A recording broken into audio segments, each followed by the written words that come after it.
এদিকে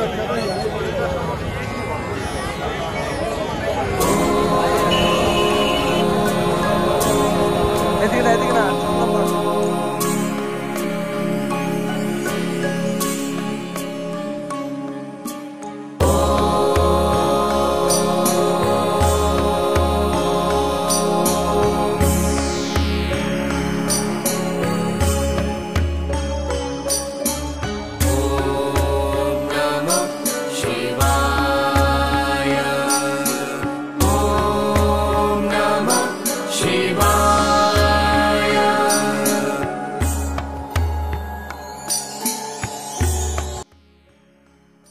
আমরা যখন আটকে গেলাম, আমি তুই আর সাধু তিনবার আটকে গেছিলাম কিভাবে? হ্যাঁ, তখন মানে ধাক্কি বেশি বলে ধাক্কিতে যেভাবে আটকে যাওয়া, এটা ফেরার সময় স্নান করেছি, ফেরার সময় তো অনেক বড় ব্যাপার। তো দরকার পড়েছি। হ্যাঁ হ্যাঁ, ঠিকঠাক ভাবে প্রশাসন যদি মেনটেন করতেন আর এদের বিহারের মধ্যে যে সময় যে 28 28 29 যাওয়া আর 29-30 আসা, এই যে ফ্লোটা, এই ফ্লোটা ওরা মানে আন্দাজ 3 দিন খালি গাড়িতে ছিলাম। 3 দিন না 4 দিন, 3 দিন, 3 দিন, হ্যাঁ 3 দিন। আপনার আচ্ছা, এগুলো কেউ ভয় পেন না যে 3 দিন 4 দিন কাজে থাকতে হচ্ছে, এটা ভয় পাওয়া চলে বলবো, এটা নিয়ে আমরা বলবো সবাই হবে ওভারকাম করা। বেশ, তার আগে তোমার বিষয়টা আমরা জানবো। মানে আমরা তো সবাই এক একটা পয়েন্ট করে যাচ্ছি। তুমি যাবে, এটা কেন ডিসাইড হলো? মানে তুমি কেন ভাবলে? আর তুমি তোমার কি প্ল্যান করেছিলে বেসিক্যালি?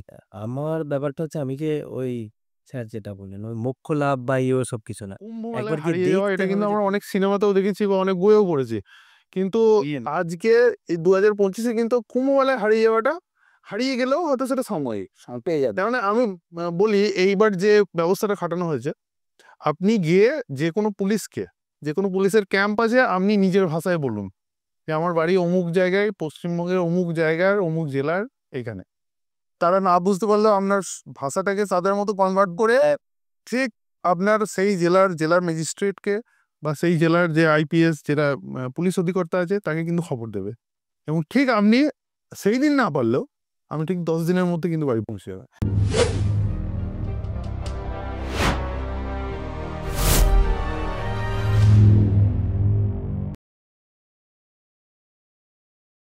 বঙ্গমন্ত্রায় আজকে একটু অন্যরকম পডকাস্ট হতে চলেছে। আজকে বেসিক্যালি পডকাস্ট হচ্ছে না, আজকে সব দাদা ভাইরা মিলে আড্ডা মারছি, একদম পরিষ্কার কথা। তার কারণ হচ্ছে মানে এই পর্বটা না হঠাৎ করে আয়োজন হলো, মানে মোটামুটি কালকে বলে আজকে আমরা সবাই মিলে বসে পড়েছি। আমি সবার সাথে পরিচয় করাবো অবশ্যই, তার আগে বলি আজকে ঘটনাটা। মানে আমরা লাস্ট সপ্তাহে আমরা 11 জন মিলে কুম্ভ মেলায় গেছিলাম, মহাকুম্ভতে। আমাদের অনেক রকম অভিজ্ঞতা হয়েছে, এবং আমরা যখন ইউটিউবে দেখি, ইউটিউবে অনেক মানুষ অনেক রকম এক্সপিরিয়েন্স শেয়ার করেছে। বেসিক্যালি আমরা মহাকুম্ভের যে মৌনী অমাবস্যা স্নান, সেটাকে অ্যাটেন্ড করার চেষ্টা করেছিলাম, এবং সেখানে আমরা গিয়েছিলাম, এবং সেই যাতায়াতের যে অভিজ্ঞতা বা ওখানে গিয়ে কী করবেন কী করবেন না, এখনও আরও কিছু স্নান বাকি আছে, সেখানে কিভাবে আপনাকে রেডি হয়ে যাওয়া উচিত, কোথায় গেলে পারফেক্ট স্নান করতে হবে না, কোথায় গেলে কম হাঁটতে হবে, কী কী সেফ থাকতে হবে, কোন কোন বিষয়গুলো, সেই নিয়ে বেসিক আলোচনা। আর সবার শেষে আমাদের নিজস্ব উপলব্ধি তো থাকছি। তো আমি আজকে সবাইকে স্টুডিওতে বসানো সম্ভব না, তাই বেসিক্যালি আমরা 4 জনই আজকে পুরো পডকাস্ট বা পুরো আড্ডাটা থাকছি। আমি এক এক করে পরিচয় করাই। আমাদের প্রথম যিনি আছেন, মানে দাদার নাম হচ্ছে পঙ্কজ আগরওয়াল। উনি ওনার যাওয়ার এক্সপিরিয়েন্স আজকে অবশ্যই আমাদের শেয়ার করবেন। অরিজিৎ দাকে আপনারা অনেকে চেনেন, ওনার নিজস্ব একটা ইউটিউব চ্যানেলও আছে, ক্রিস্টাইজারি অরিজিৎ, যেখানে উনি আমাদের ইতিহাসে অনেক ঘটনা নিয়ে ভিডিও আসে। আর সেকেন্ড থিং হচ্ছে উনি পেশায় শিক্ষকতা। ওনার জার্নিটাও একটু আলাদা ছিল, কারণ আমরা দুটো গাড়ি নিয়ে গেছিলাম, এবং সেখানে অন্য গাড়িতে দাদা ছিলেন, মানে সারথি, আর আমাদের গাড়ির অন্য একজন ছিলেন। তো দাদার অভিজ্ঞতা আরও বেশি ভালো লাগবে। আর আমাদের পাশে হচ্ছেন সজল সেন। এনার সাথে আমাদের অলরেডি এখানে একটা পডকাস্ট আছেন, পেশায় ফিজিওথেরাপিস্ট, এবং ওনার নিজস্ব একটা সংস্থা আছে, ইউটিউব চ্যানেলও আছে।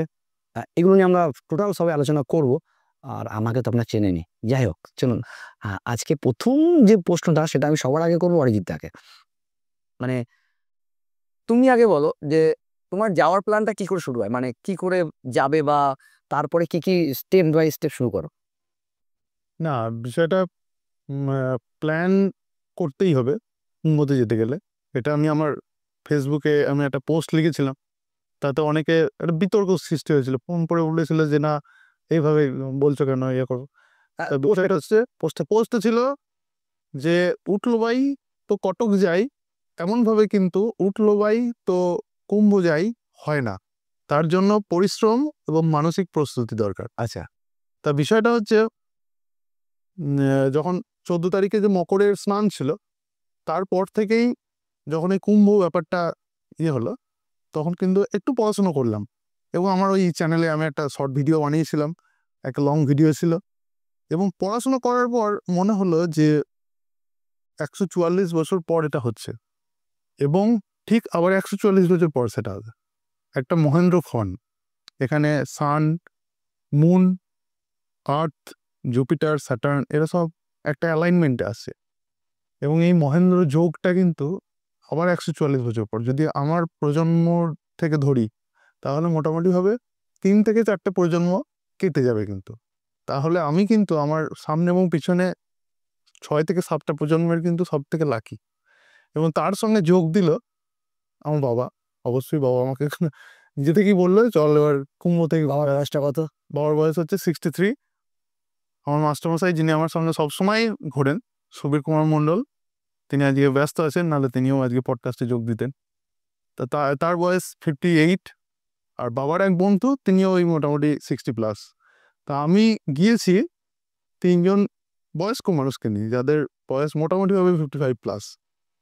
এবং এই 4জনের একটা গ্রুপ তৈরি করে আমরা বেরিয়েছিলাম 26 তারিখ সন্ধ্যাবেলা একটা বিয়ের অনুষ্ঠান ছিল, সেটা তো কখনোই মিস করা যায় যেহেতু না। তোমার আমাদের বেরোনোটা একসাথেই কথা ছিল সকালে, আর তোমার অনুষ্ঠানের জন্য তুমি সেটা বিকেলে যাও। আমরা একসঙ্গেই যাবো প্ল্যান করেছিলাম, কিন্তু ওই অনুষ্ঠান থাকার জন্য এবং 26শে জানুয়ারি স্কুলে পতাকা উত্তোলনের ব্যাপার থাকে, যেন আমি এবং আমার মাস্টারমশাই দুজনই ব্যস্ত ছিলাম। সকালে তোমাদের সঙ্গে তো বেরোতে পারলাম না, তাই ঠিক করলাম যে রাত্রিবেলায় যত রাতই হোক আমরা এখান থেকে বেরোবো। আচ্ছা, এখানে দাদার আমি একটা কথা বলে রাখি, সেটা হচ্ছে আমরা কিন্তু 11 জন মানে যাবো, এটা প্ল্যান হয়েছিল, বাট আমাদের যাওয়ার ডিসিশন একটু চেঞ্জ হয় দাদার অনুষ্ঠানটা পড়ে যাওয়ার জন্য।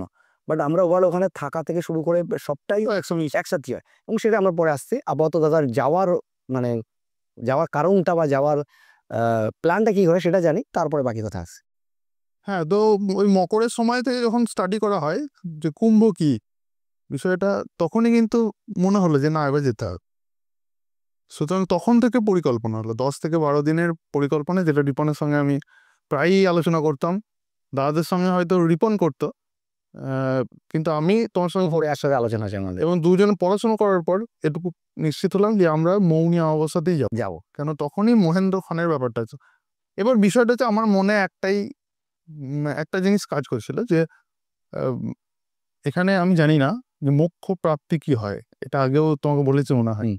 মোক্ষ প্রাপ্তিটা কিন্তু সেটা জানি না কিভাবে হবে না হবে, পাপ পুণ্য এইসব বিষয়গুলো আমার অতটা কিন্তু বিশ্বাস নেই, বা আমার পড়াশোনাও নেই, আমার সেই দিকে জ্ঞানের গভীরতা খুবই কম।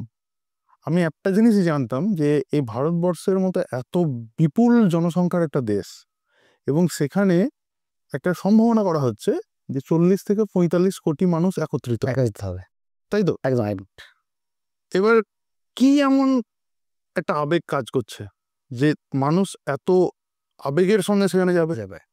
40 থেকে 45 কোটি মানে হচ্ছে প্রায় 33% of the population, whole population of this country. ইউরোপে, টোটাল ইউরোপের যে জনসংখ্যা তার মেজর পোর্শন।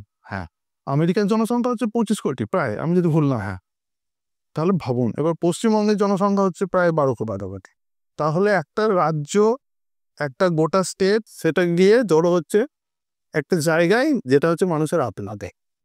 আমার কাছে এটা কাজ করছিল, কি করে মানুষের আবেগ এত হতে পারে, যে এমন কি আছে সেটাকে আমার এক্সপ্লোর করতে হবে। আর দ্বিতীয়ত আরেকটা জিনিস ভেবেছিলাম যে আমি যখন পড়াশোনা করছি, ইউটিউব চ্যানেলগুলো ঘাঁটছি, তখন দেখছি যে শুধু আধ্যাত্মিকতার ব্যাপার নয়, এখানে economics, finance, good arrangement, strong challenge, এতগুলো জিনিস, হয়তো আরও কিছু কিছু জিনিস মিস করলাম, যে খুব সুন্দরভাবে, খুব পরিকাঠামোগতভাবে ম্যানেজমেন্ট এই শব্দটা আমি বলে যাচ্ছিলাম, এত কনফিডেন্সের সঙ্গে ম্যানেজমেন্ট করা, এটা একটা বিশাল বড় ব্যাপার। এটা কি করে আমি দেখতে চাই।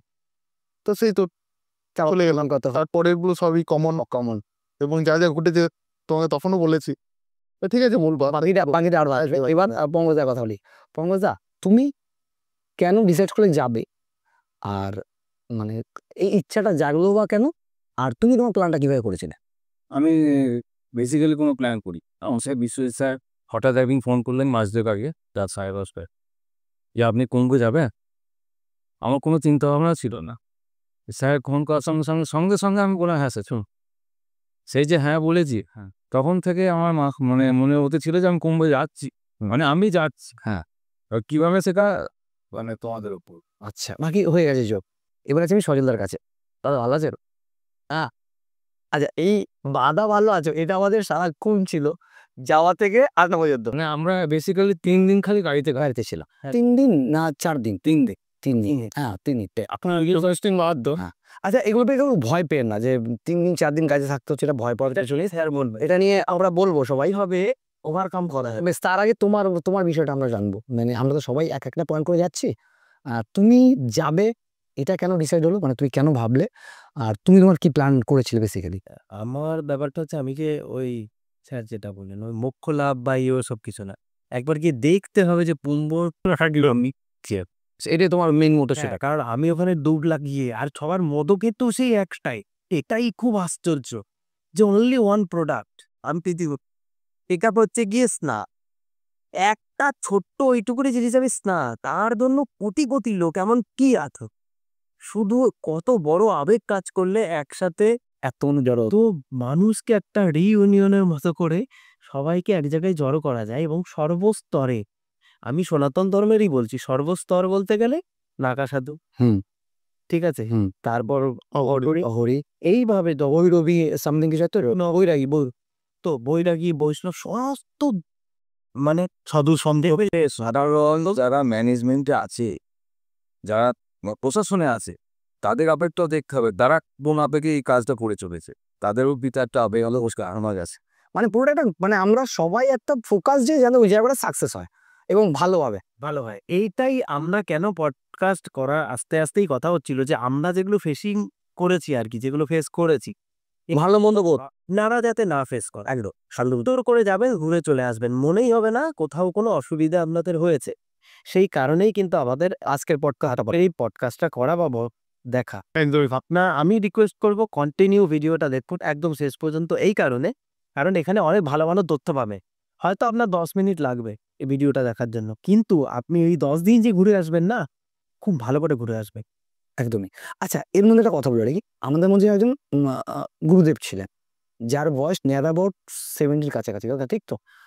উনি হচ্ছেন কেতুগ্রামের বৌলক্ষ্মী মন্দিরের এটা একটা হ্যাঁ সতীপীঠের একজন সাধু বাবা আমাদের সাথে ছিলেন, গুরুদেব ছিল। উনি কিন্তু আমার সাথে গিয়েছিলেন এবং আমরা ছবি দেবো, ছবিটা আপনি দেখতেই পাবেন, আমরা ব্যাকগ্রাউন্ড দিয়ে রাখছি। বড় ব্যাপার, উনি আমাদের সঙ্গে গিয়েছেন, আমাদের মতো করে গিয়েছে তো কি আমাদের মতো নয়। দেখছিলাম কি দম কন্টিনিউ যাওয়া থেকে আসা পর্যন্ত উনি জাস্ট আমাদের সঙ্গে আমাদের মতোই বয়ে গিয়েছে। 5 কিলোমিটার হেঁটে গিয়ে আমরা যে স্নান করতাম, 28 তারিখে আমরা যে আটা করেছি। আচ্ছা, এখানে ওটা বলে কি, আপনি অনেক ইউটিউব চ্যানেল বা অনেক জায়গায় দেখবেন যেখানে 20 কিলোমিটার 30 কিলোমিটার হাঁটতে হয়। আমাদের হাঁটতে হয়েছে 1.5 কিলোমিটার। 1.5 কিলোমিটার, তোমাদের একটু বেশি হয়েছিল। হ্যাঁ, পার্কিং গুলো নেয়ার অ্যাবাউট ওই 2 থেকে 2.5 কিলোমিটারের মধ্যেই আছে। আমাদের হ্যাঁ। আর আমরা যেখানে ছিলাম সেখান থেকে ঘাট নেই। সঙ্গম স্থল ছিল 3.5 কিলোমিটার। না, এবার এখানে আমি একটা প্রসঙ্গ বলে রাখি। আপনি কুম্ভকে কিভাবে দর্শন করবেন সেটা কিন্তু অবশ্যই আপনি কোন পার্কিং এ গাড়ি রাখছেন হ্যাঁ। এবং কোন জায়গায় কোন আখাড়াতে বা কোন স্থানে কোন তাঁবুতে থাকছে তার উপর। আমি এইটা বলার জন্যই ফোনটা তুললাম যে 20 কিলোমিটার 30 কিলোমিটার হাঁটতে হয়, কোন দিক দিয়ে গেলে হাঁটার জায়গাটা কম থাকতে পারে বা স্নানের জায়গাটা স্মুথ হতে পারে, সেটা সজলদা বলবো যে কোন দিকে যদি যাওয়া যায়। মানে আমরা যারা ওইগুলো দেখেছি তারা সবাই জুসি থেকে ঢুকছি। এটা ভালো স্যার বলতে হবে কোন দিক। আচ্ছা, আমি এবার আমি যেটা শেষে একবার শেষ মুহূর্তে যেটা আমি উপলব্ধি করলাম, আমি যখন তোমাদের সঙ্গে একসঙ্গে আখাড়া থেকে বেরোলাম, আমি তখনই কিন্তু বুঝতে পারলাম যে আমাদের অ্যাকচুয়ালি সঙ্গমের নিয়ারেস্ট কোনটা হচ্ছে। হ্যাঁ। বেসিক্যালি জুসি সাইডে হচ্ছে 20 নম্বর সেক্টর, একদম একদম একদম। আর প্রয়াগরাজ সাইডে হচ্ছে 3 নম্বর মশা সেক্টর। এই দুটো সেক্টরে যদি কেউ থাকতে পারেন তাহলে তারা কিন্তু ওই সঙ্গমের খুব খুব কাছে কাছাকাছি হবে। থাকবে। কিন্তু আরেকটা জিনিস এখানে বলে রাখি, আসলে ওই জায়গাটা এতটাই পবিত্র বা ওটা সম্বন্ধে যেটুকুই জানলাম সেখানে শুধুমাত্র যে সঙ্গমেকেই ডুব দিতে হবে বা মুখ খোলাপ করতে হবে ব্যাপারটা তা নয়। আপনারা যে কোনো ঘাটে, ওই যে কোনো সেক্টরের যে কোনো ঘাট খুব পরিষ্কার পরিচ্ছন্ন, হ্যাঁ পরিষ্কার পরিচ্ছন্নভাবে মেনটেন করা, সেখানে সিকিউরিটির ব্যবস্থা আছে, জল ফিল্ট্রেট হচ্ছে, এত সুন্দর ব্যবস্থা আছে, যে কোনো জায়গাতে তিনি যে কোনো জায়গাতে স্নান করুন। এবার আমি ফেরার সময় দেখলাম ওখানে একটা ঘাট আছে, নাগেশ্বর ঘাট। আচ্ছা, ওকে, ছোট ছোট জায়গাটার নাম ঠিক মনে পড়ছে না, নাগেশ্বর ঘাট আর কি, ঠিক আছে। নাগেশ্বর ঘাট থেকে নাগেশ্বর মন্দির পার্কিং, আচ্ছা, এটা হচ্ছে 1.5 কিলোমিটার দূরে। এবার যদি ওই দিক দিয়ে ঢুকে মোটামুটি এই 20 নম্বর সেক্টর বা 22 নম্বর সেক্টরের কাছে থাকা যায়, তাহলে সঙ্গমটা কাছে। আর আমরা সম্ভবত 17 নম্বর আমরা ছিলাম 17, আমরা 17 ছিলাম। 17 থেকে 20-তে আসতো। 17 থেকে 20 3.5 কিলোমিটার ডিস্টেন্স। আমি যদি জুসি থেকে বলি, আর পরেরগুলা যে সেক্টরটা আমরা যাইনি, যেহেতু ওই টপিক নিয়ে আমরা আলোচনা করছি, ওদিকে যাইনি আমরা, তাই ওটা নিয়ে আমরা বাড়তি বলার কিছু নেই। বেসিক্যালি সঙ্গমটা হচ্ছে জুসি এবং পরেরগাছ, মানে নদীর এপার আর ওপার দুটো জায়গা। এবার বাই কার গেলে আপনাকে ঝুসির সাইডটা আগে পড়বে, তারপরে আপনাকে পার হয়ে ওইদিকে যেতে হবে। পার হওয়ার প্রসেস হচ্ছে ওখানে যে শাস্ত্রী ব্রিজটা যেটা আছে ওটাকে ক্রস করে যেতে হবে, অথবা ওই যে বীজগুলো হচ্ছে, হ্যাঁ যেগুলো টেম্পোরারি যে পিপা পুল যেগুলো বানানো হয়েছে সেইগুলোতে পার হয়ে যেতে এখানে একটা কথা বলে রাখি, পিপা পুলের সমস্যা কি, যেহেতু মুনি অমাবস্যায় প্রচুর পরিমাণে ক্রাউড ছিল, সব বন্ধ ছিল, মানে মেসেজ খোলা ছিল 17 নম্বর কি 18 নম্বর। এরপর যে পরবর্তী স্নানগুলো আছে বা যতদূর অ্যানালাইজ করেছি ওখানকার মানুষের সাথে কথা বলে বুঝেছি কাল থেকে খোলা খোলা আছে, খোলা থাকবে। তাই আপনারা যদি আমাদের ওয়েস্ট বেঙ্গল থ্রু যান, সেক্ষেত্রে বলবো জুসির দিকে গাড়ি রাখার ব্যবস্থা করুন। সেখানে কোনো একটা আখড়া হোক বা মঠ হোক বা মন্দির হোক, যেখানে বেসিক্যালি ওখানে মেলা মিন্স, সবাই বলছিল যে দাদা ওখানে মেলা মানে, আজকে একজনের সাথে কথা হচ্ছিল, উনি বলছিলেন যে মেলা মানে কি ওখানে আমাদের মতো যেমন মেলা হয়, নানান স্তর হয়, সেটা এখানে কিন্তু সেটা না। এখানে হচ্ছে শুধু মানে আমাদের যারা ব্রাহ্মণ, অঘরি, মানে মতো সাধু সন্ত যারা আছেন স্টল, হ্যাঁ তাদের মঠ বানানো না বেসিক্যালি। এবং সেই মঠের একটা করে রিপ্রেজেন্টেটিভ তাঁবু ওখানে আছে। হ্যাঁ, এবার মেলা মানে মেলা অফ সান্ট, ভারতীয় যে সাধু সন্তরা আছেন তাদের মেলা। কিন্তু আমরা যে সচরাচর যে মেলায় বসি, শান্তিনিকেতনের মেলা বা ধরুন আমাদের এই কাছাকাছি যে বটতলা গোপীনাথের মেলা, জয়দেবের মেলা, রইলাম কিছু না, এখানে গিয়ে দোকানের পর দোকান বিক্রি বাটা এইসব বিষয় নয়। এখানে দোকান বা খাবার খুব নমিনাল জায়গা আছে, বাকি সব দাদা যেটা বলবেন সেগুলো। হ্যাঁ, এবার যদি জুসি দিয়ে ঢোকা হয় তবে আপনারা খুব ইজিলি মানে স্নান করা এবং রিলি ভাবে যেতে পারবে। আর যা বাই ট্রেনে যদি কেউ যায় তবে সম্ভবত প্রয়াগরাজে যে 6টা স্টেশন আছে ওইখানেই যেতে হবে। হ্যাঁ, ওই রামবাগ বলে যে স্টেশনটা আছে ওটা থেকে কাছাকাছি হয়, ওই চৌকি, তারপরে আরো জংশন অনেকগুলো আছে, কিন্তু রামবাগে নামতে হবে, খুব কাছাকাছি। তো আমাদের যাওয়ার পথটা মোটামুটি আমরা বলতে পারলাম যে আমাদের কোন দিকে গেলে ভালো হয়। এবার যেটা প্রশ্ন, যাওয়ার সময় কি কি বিষয়গুলোকে সেফটি ভাবে আমাদের নিয়ে যাওয়া উচিত সঙ্গে করে। অ্যাজ পার মেডিকেল ডিপার্টমেন্টের দাদা সজলদা বলো যে সঙ্গে কি কি মেডিসিন যদি 2-3 দিন যদি থাকার প্ল্যান হয়, কি কি নিয়ে যাওয়া উচিত এবং সঙ্গে কি কি থাকলে সুবিধা হবে রাস্তায়, উইথ জ্যাম, যদি জ্যামে পড়ে তাতেও কি করতে হবে। মেডিসিন আপনি ওখানে গিয়ে 18 নম্বর সেক্টরে প্রয়াগরাজের একটা মেডিকেল হাসপাতাল ওখানে টেম্পোরারি করে আছে, বা অন্যান্য জায়গায় ফার্স্ট এড সার্ভিস আছে। যেটা আপনি পাবেন না, যেটা খুব দরকার, সেটা হচ্ছে মাস্ক। এত ধুলো যদি 2 ঘন্টা কোনো গাড়ি থাকে মনে হয় 2 বছর পরে আছে, একদম এত ধুলো। এই ছবিটা দিয়ে দিও তো আমাদের এই কথার মধ্যে, যে গাড়িতে কেমন ধুলো। এত ধুলো ধারণার বাইরে আপনার। আর মোল্ডেড শু পরবে। সবাই কি ভাবছে যে আমি একটা কোনো রকম হাওয়াই জুতো পরে যাচ্ছি, মুশকিল হবে, তা না। আপনি হাওয়াই জুতো টাইপেরই এমনি প্লাস্টিক টাইপের মোল্ডেড শু পরো। আমি বলবো না যে ইউজ অ্যান্ড থ্রো একদম ওখানে ইউজ করে চলে আসুন, মোল্ডেড শু যেটা নিয়ে আপনি যেতে পারবেন, তাহলে ধুলোটা কম লাগবে পায়ে। প্লাস ওই যে বলছি না, আপনার সমস্যা হতে পারে, দেখা গেল কোনো একটা রাস্তা বন্ধ আছে, আপনাকে ঘুরে যেতে হচ্ছে, সেক্ষেত্রে আমরা 5-10 কিলোমিটার হাঁটতে হতে পারে। মোল্ডেড শু নিলে আপনার সুবিধা হচ্ছে গিয়ে হাঁটাটা খুব ভালো হবে, বুঝতে পারবেন না। আর নতুন জুতো নেবেন না, পায়ে ফসকা পড়বে। যে জুতোটা অন্ততপক্ষে 1 সপ্তাহ পরেছেন সেই জুতোটা পরে যাবে, চেষ্টা করবে। তো মাস্ক ম্যান্ডেটারি, পারলে 2 থেকে 3টে মাস্ক নিন, এটা গেল প্রথম। দ্বিতীয়ত হচ্ছে একটা অ্যাডিসিভ টেপ নিন। মনে আছে আমাদের ওই 29 তারিখে একজন রাফেসে গিয়েছিল, পড়ে গেছিল, এবং ওনার মিনিমাম 3টে টিচ হবে। আমরা অ্যাডিসিভ টেপ দিয়ে আমি জাস্ট ব্লিডিংটা বন্ধ করার জন্য চেপে লাগিয়েছিলাম। কি করবেন, আপনি গুগলে সার্চ করবেন একটা কে IJK, সেই KTAP টেপ সার্চ করবেন, একটা অনলাইন থেকে আনিয়ে নিন। টেপ হচ্ছে এমন একটা জিনিস, এত সুন্দর অ্যাডহেসিভ, ওটা দিয়ে আপনি যেখানে খুশি, ধরুন হাঁটুতে ব্যথা হচ্ছে, অনেকক্ষণ হাঁটতে হবে আপনাকে, তো হাঁটতে টিকটাক পাচ্ছেন না, তো গুগল ইমেজে গিয়ে টেপিং নি পেন, সঙ্গে সঙ্গে টেপটা কিভাবে লাগানো আছে দেখে লাগিয়ে নেবেন। বেশ, কোমরে ব্যথা হতে পারে কারণ গাড়িতে করে অনেকক্ষণ ধরে যাচ্ছে, তো চেষ্টা করুন যাদের LBP আছে, মানে লো ব্যাক পেন আছে বা নি পেন আছে, আমাদের পেনটা কখন অ্যাক্টিভেট করবেন, মোর দেন 3 আওয়ার্স হাঁটুটা ভাঁজ করে রেখে দিন, কিচ্ছু করতে পারছেন না, তারপর সোজা করতে পারবে না, বিভৎস পেন হবে। তার জন্য চেষ্টা করুন এভরি আফটার 3 আওয়ার্স আপনি নামবেন, নেমে যদি একটু চলাফেরা করতে পারেন। এবং সবাইকে বলুন যে আমরা গাড়িতে যে চললাম সেটা রিঅ্যারেঞ্জ করবো, অর্থাৎ একদিকে বাঁদিকে বসে রয়েছে, আমি ডান দিকে বসে আছি, মাঝখানে একজন বসে রয়েছে, চেষ্টা করুন যখনই দাঁড়াবেন ও রিঅ্যারেঞ্জ করুন আবার, যেটা আমরা খুব বেশি করে ভালো সব থেকে শেষে হয়েছে ওটা, তাতে আপনি অত ভালো বুঝতে পারবেন না যে জার্নিটা।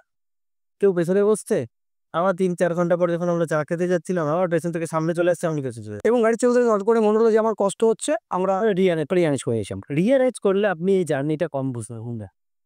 হ্যাঁ, তো যদি মনে হয় বসেই তো আছি, তা নয়, কখনো এইভাবে বসবে, কখনো এইভাবে বসবে, তো আমরা যদি করি তাহলে আমরা কম হবে।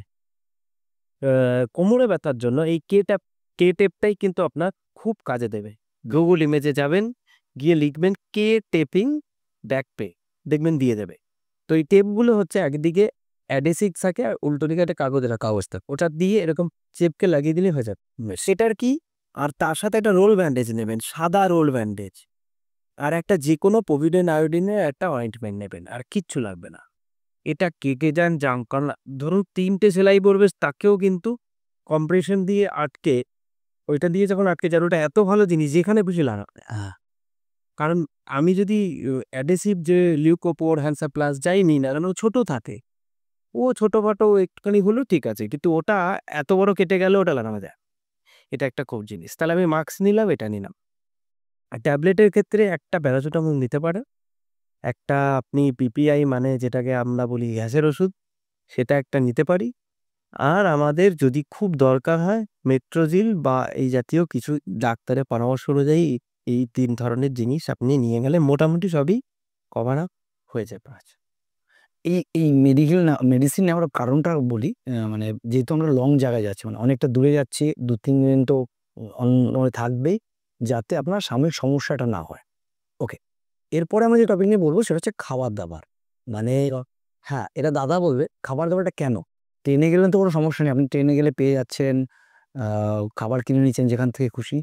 বাট যদি আপনি গাড়িতে যান, সেক্ষেত্রে রাস্তায় কিভাবে খাবার নিয়ে যাওয়া উচিত, আপনার কোন কোন খাবারগুলো আপনার নিতেই হবে, বেশি না নিতেই হবে।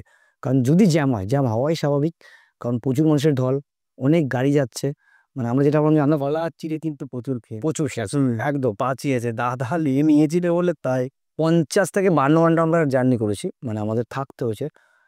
বেসিক্যালি যদি আপনি মানে অমৃত স্নানের দিনগুলোকে মেজার করে যান, সেক্ষেত্রে কিন্তু এগুলো নিতেই হবে, আপনি সুস্থ থাকবেন, ভালো থাকবেন। আর সেখানে হচ্ছে মানে কী কী খাবার পেতে পারি, কতটা খরচা হতে পারে, সেটা নিয়ে পঙ্কজদা বলে যে খাবার কী কী নিয়ে যাওয়া সঙ্গে উচিত, আর ওখানে গিয়ে খাবারের বেসিক খাবারের বেসিক হচ্ছে কি, আমি যে কোনো জার্নিতে যখনই যাবেন, লং ট্যুরে যে কোনো লং ট্যুরে যখনই যাবেন, সেটা এটার জন্য নয়, বেসিক্যালি খাওয়ার দরকার আপনার লাইট হবে, তত আপনি ভালোভাবে সেই জার্নিটা এনজয় করুন।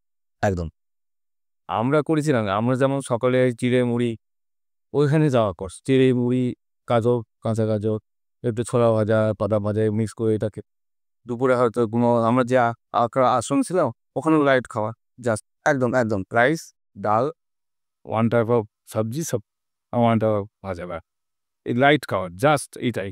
আর রাতে ওই রকমই অনেক খেয়েছি। এবার সঙ্গে তো ওটা নিয়ে গেল, তুমি যেটা বলছো লাইট খাবার, তো একটা উদাহরণ দাও। এইটাই, ওটা এইটাই লাইট খাওয়া, যেটা নিয়ে যাবো তো চিড়ে ভাজা, মুড়ি, খোলা ভাজা, বাদাম ভাজা, সঙ্গে কিছু কলা থাকবে, কলাটা থাকবে, কলাটা মাস্ট। আর সব থেকে বেশি যেটা দরকার সেটা হচ্ছে জল। একদম আমরা যে কোনো ট্যুরে, যে কোনো জার্নিতে আমরা জলটা কম খাই, ঠিক। ওই আমাদের করতে হবে উল্টোটা, আমরা জলটা বেশি খাওয়া একদম কম খাবো, তাহলে আমাদের কোনো রকম কোনো ওখানে গিয়ে কিভাবে খাবারের অবস্থা আছে? ওখানে ধরুন, ওখানে বাটে আমি যে পিজিতে থাকি, কোনো যদি কেউ টেন্টে থাকা ওরকম ট্রেন না থাকে আকারে থাকবেন অনেক ওখানে কিনতে পাওয়া যাবে। তো মানে খাবারের অনেক স্টল আছে। হ্যাঁ। সেখান থেকে আপনার রুচিসম্মত যে কোনো খাওয়া অল্প খাওয়া অল্প ঠিক রুচিসম্মত আপনার যদি ভান্ডারা নিবা ভাত হ্যাঁ, কিন্তু ওখানে কিন্তু ফুড অবশ্যই আছে, কিন্তু আপনি চাইলে আপনার মতো ফুড পাবেন না। প্রথমত ওখানে তো ভেজ, আর দ্বিতীয় হচ্ছে যেটা ভান্ডারা কথা বলছি দাদা, ভান্ডারটা বলো। ভান্ডারা যে এক একটা মঠ নিজেদের মতো করে ভান্ডারা দিচ্ছে, যেমন কেউ খিচুড়ি দিচ্ছে, কেউ শুধু পোলাও দিচ্ছে, সেগুলো পয়সা দেবে ওরা দিচ্ছে। আর কেউ ডাল ভাতও দিচ্ছে, কেউ কারি ভাতও দিচ্ছে, মানে এক একটা ভান্ডারা নিজের মতো দিচ্ছে। আপনার যেটা মনে হলো আপনি নিতে পারেন। সব থেকে বেশি সেটা দরকার অ্যাভয়েড করা উচিত তেলে ভাজা। তেলে মাছ তেলে ভাজাটা ওখানে ছিল, খুব একটা দেখেছি আমরা, ছিল না? আচ্ছা, আমাদের জিলিপিও ছিল কালার করা। তেলে হয় কালারে অ্যাভয়েড করে। বেসিক্যালি আমাদের ওয়েস্ট বেঙ্গলের মানুষের পক্ষে ভালো। আচ্ছা ওই তো কারণ একটা রিয়াকশন হতে পারে। রিয়াক্ট ঠিক। আর যেটুকু রাইট খাওয়ার আমি যেটা বললাম আপনার ওই আপনি যে ভান্ডারায় থাকলেন বা কোনো আখড়ায় থাকলেন মঠ থাকলেন সেখানকার খাবার অলওয়েজ লাইট, একদমই লাইট। আমরা যেমন ভারত সেবাশ্রম সঙ্গে গিয়েছিলাম বা আমরা যে বাবাজি মানে হ্যাঁ, সেইটা বলবো আমরা। আমাদের অশেষ ধন্যবাদ শ্রী শ্রী 108 জানকী দাস কাঠিয়া বাবা আশ্রমে। আমাদের একজন দাদা আছে আমাদেরও, শৈবালদা, উনিও গেছিলেন। ওনার দৌলতে আমরা একটা আশ্রমে ছিলাম এবং খুব দারুণ ব্যবস্থাপনা। কি বস দারুণ ব্যবস্থা। আমরা তো প্রথমত ওইভাবে তাদের ব্যবস্থাপনাকে ভালো খারাপ এটা বলাটা আমার আমার ক্ষেত্রে মনে হয় একটু হবে। সঠিক মানে অন্যভাবে ভালো হয়েছে। আমরা খুব লাক্সারি ট্যুর করেছি বলতে গেলে বেসিক্যালি, কি বলো?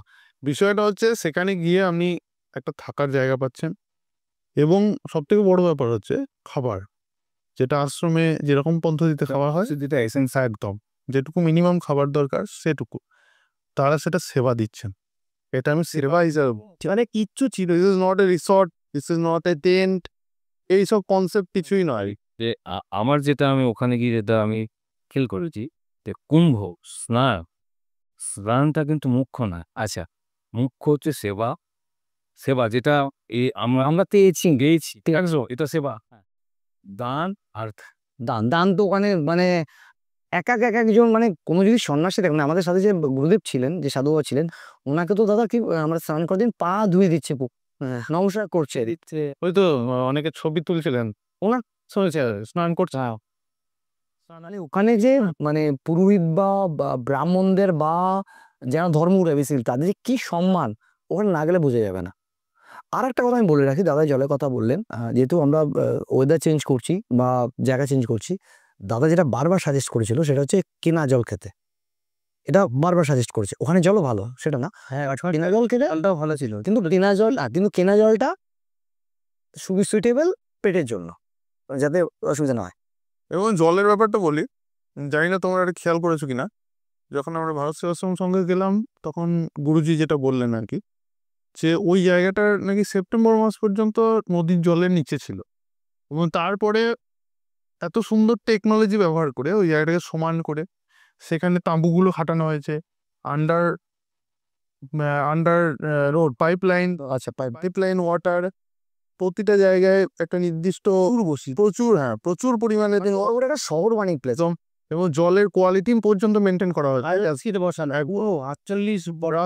এরকম ব্যাপার আছে। রাস্তা তৈরি করা হয়েছে, রাস্তায় মোটা সিট দিয়ে 15 ফুট বাই 4 ফুটের সিট একটা একটা করেও পেতে সেখানে কিন্তু রাস্তা আছে। বলি যে হ্যাঁ, লক্ষ লক্ষ বায়ো টয়লেট, পুরুষদের জন্য আলাদা, মহিলাদের জন্য আলাদা, যেখানে যাবে এখানে থাকবে, এখানে টয়লেট, এখানে চিন্তা করো অভাব নেই এত। এবং সবথেকে বড় ব্যাপার সেগুলো সবই বায়ো টয়লেট, মানে মানুষের বর্জ্য আর কি কিভাবে রিফিল্ট্রেট করে সেগুলোকে আবার স্যানিটাইজ করে সেগুলো স্যানিটেশন যেটা সোশ্যাল আছে এত বড় একটা মানে কর্মযোগ্য এত মানুষ কোটি মানুষ তারা খাচ্ছে দাচ্ছে ঘুরছে বেড়াচ্ছে কারণ কোনো নোংরা না না কিটেন লক্ষ লক্ষ জাপাই কর্মী। আমি তো সেদিন রূপনের সময় বেরিয়েছিলাম, মনে আছে রাত 12টার সময় সাফাই করছে, একটা লাইভ ভিডিও করছে সেখানে হতে। হ্যাঁ, রাত 12টার সময় দেখছি এরকম সাফাই অভিযানের জন্য। আমার যেটা সব থেকেই ভালো লেগেছে সেটা হচ্ছে কোনো টয়লেটে আমি লাইন দেখলাম না, যেখানে বোটিং এ একদম তার মধ্যে আমরা মৌনী অমাবস্যার বাদ যেখানে স্নান করতে গিয়ে এত দাঁড়া কি লাগে।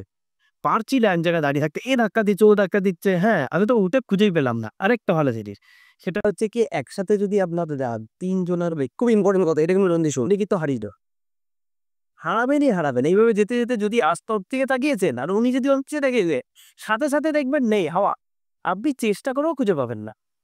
তো বি কেয়ারফুল, যেখানে যাবেন একটা করে ল্যান্ডমার্ক তৈরি করুন। পারফেক্ট, এই যে গেট আছে, যদি আমরা হারিয়ে যাই এই গেটের এখানে এসে দাঁড়াবো, কেউ অন্য কোথাও বুঝতে যাবে না। তো সেরকম করুন, অথবা প্রতিটি পোলে একটা করে নাম বাড়ছে, সেটা তো স্নানের আগে হ্যাঁ প্রতিটি পোলে। আর রাস্তাতে বুথ আছে, হ্যাঁ প্রতিটি পুলিশ বুথের নাম্বার আছে আলাদা আলাদা। সঙ্গে যদি বয়স্ক কেউ থাকে, আমাদের সময় তো দুজনে হারিয়ে গেল সেদিন, হ্যাঁ একদিন একজনকে পেয়েছে পরের দিন, আর এই যেন সন্ধ্যা 7:30 পাওয়া গেছে। চেষ্টা করুন হাতে কোনো জায়গায় একটু লিখে দিতে বা কাগজের ল্যাচ করে দিতে, স্নান করে ওঠার সময় বলে তো ইয়ে থেকে মঠ থেকে দিচ্ছে, যে মটে ছিল অনেক দেয়, অনেক যদি কেউ মটে না হতে এই মটেও দিচ্ছে, কেউ যদি মটে না থাকে সেই ক্ষেত্রে সেই ক্ষেত্রে তো চেষ্টা করুন এটা প্লাস্টিকের মধ্যে ভরে ওটাকে রেখে দিতে, অথবা হাতের এইখানটায় লিখে দিন। ব্যাস, স্নান করে ওঠার পর এটা মুছবে না, সে হারাবে না, ওইটা নিয়ে গিয়ে পুলিশকে দেখাবে, পুলিশ ওখানে নিয়ে চলে আসছিল।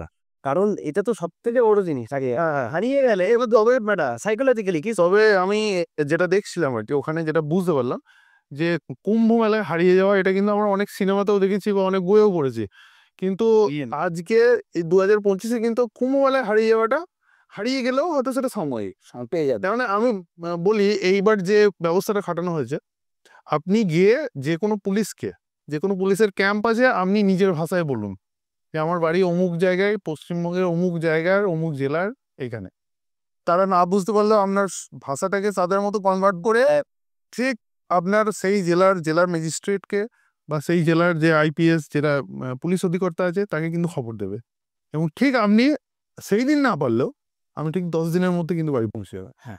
তুমি একটা জিনিস ফলো করেছিলে, তুমি তো আর বললে না, তুমি বলেছিলে না, তোর অন্য দাদা বলছিল যে একটা গ্রুপ বানিয়েছিল। অ্যাঞ্জেলো বললো আমি হারিয়ে গেছি, ছবি তুলে পুলিশরা কি করেছে, তো গ্রুপ বানিয়ে ওই তো প্রয়াগরাজের অনেকগুলো এরকম গ্রুপ আছে ফেসবুক। তাদের নিজস্ব কিন্তু জিজ্ঞেস করলে দেখুন এর মধ্যে কি খুঁজে দেখা লাই কিনা, দেখুন এই কথা হারিয়ে গেছে। ইন্সপেক্টরের মধ্যেই মানে যারা পুলিশ ফটোটাও ছিল, আমাদের সঙ্গে ফোন করে ডেকে নিলেন। ব্যাপক জিনিস করেছে ওরা, আমরা ওখানেই পুলিশে আমরা দাঁড়িয়ে দেখলাম যে পুলিশ এসে বললো তো হারিয়ে গেছে, হারিয়ে গিয়ে ছবিটা তুলে দেবে, গ্রুপে দিয়ে দেবে।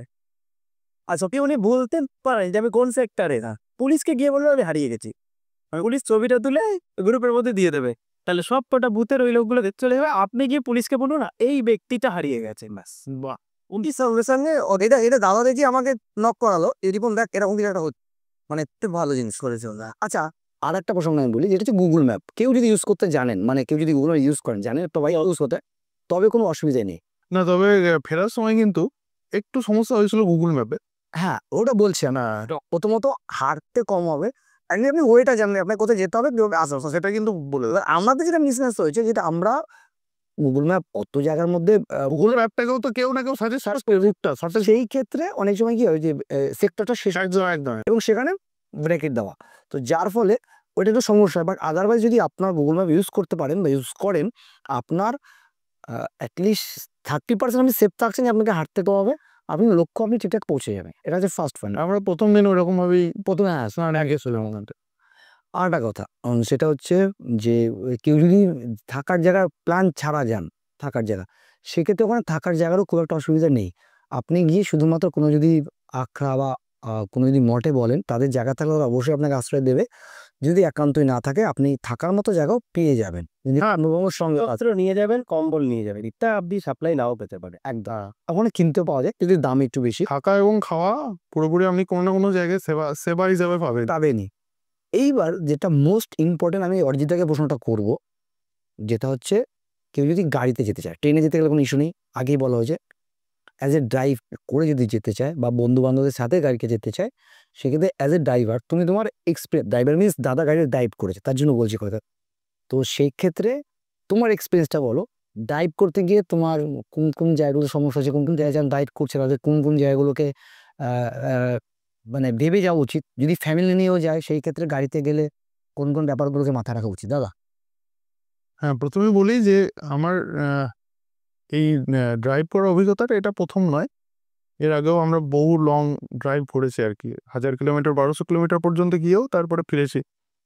এবং জানি না আমার থেকে অনেকের বেশিও আছে। আচ্ছা।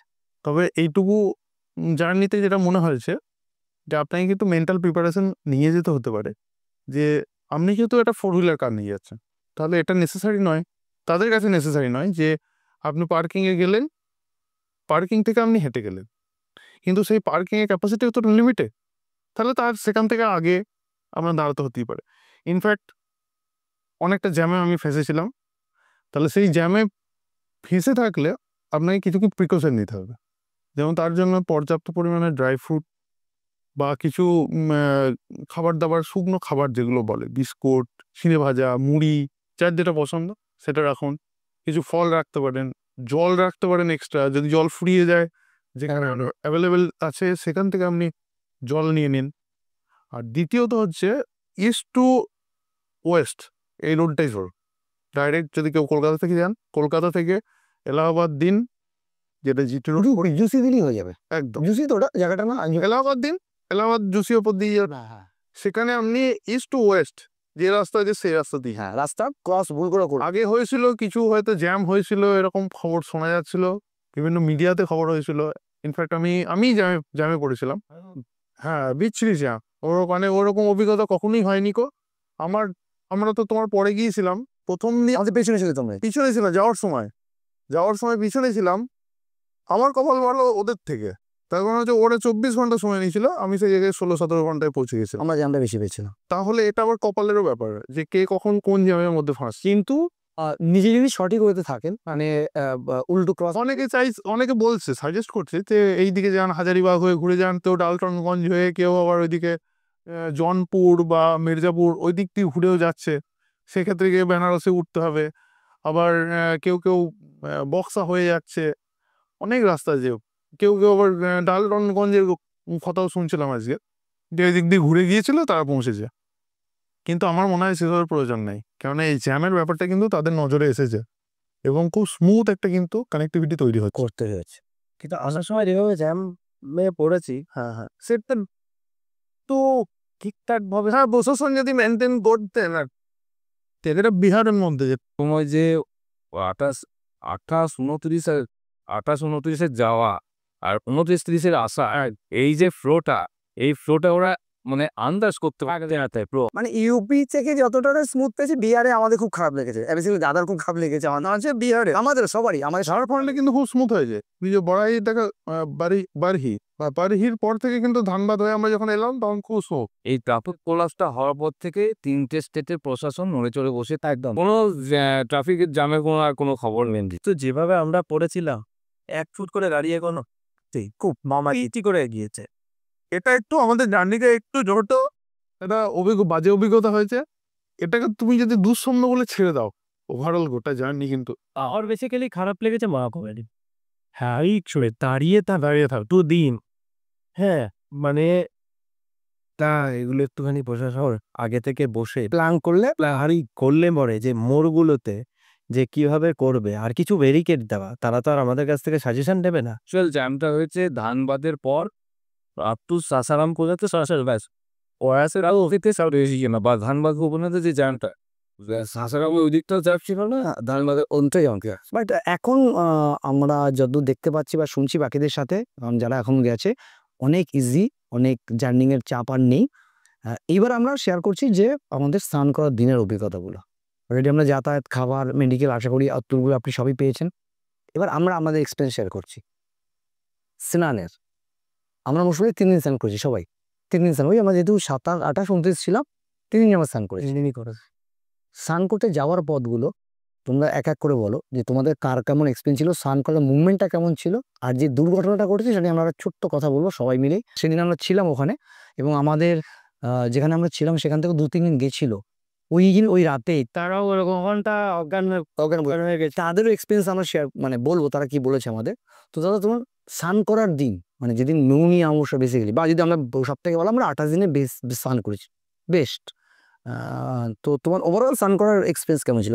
কি এক কথা হলো কিরকম? মানে আমি যে এত ভিড়ের মধ্যে যাচ্ছি, মানে সমুদ্রকে সমুদ্রের সঙ্গে সমুদ্রের মধ্যে ভেসে যাচ্ছি, আর সেখানে গিয়ে যে স্নান করি, যে একটা স্নান করার পর যে ব্লিংসটা আছে, হ্যাঁ অ্যাকচুয়ালি এটা একদম মানে পুরো যে ক্লান্তি, যে মানে টায়ার্ডনেস, যে মানে একটা মানে টেনশন, এই কিভাবে কি করবো, এত জনসমুদ্র কিভাবে কি করতে হবে, স্নান করার সঙ্গে সঙ্গে সব উৎসাহ। মানে যেহেতু আমাদের লক্ষ্যটা ছিল স্নান, সেক্ষেত্রে আর ক্লান্তি সব চলে গেল, সব এক দেখছি ক্লান্তি বলে সব চলে গেল।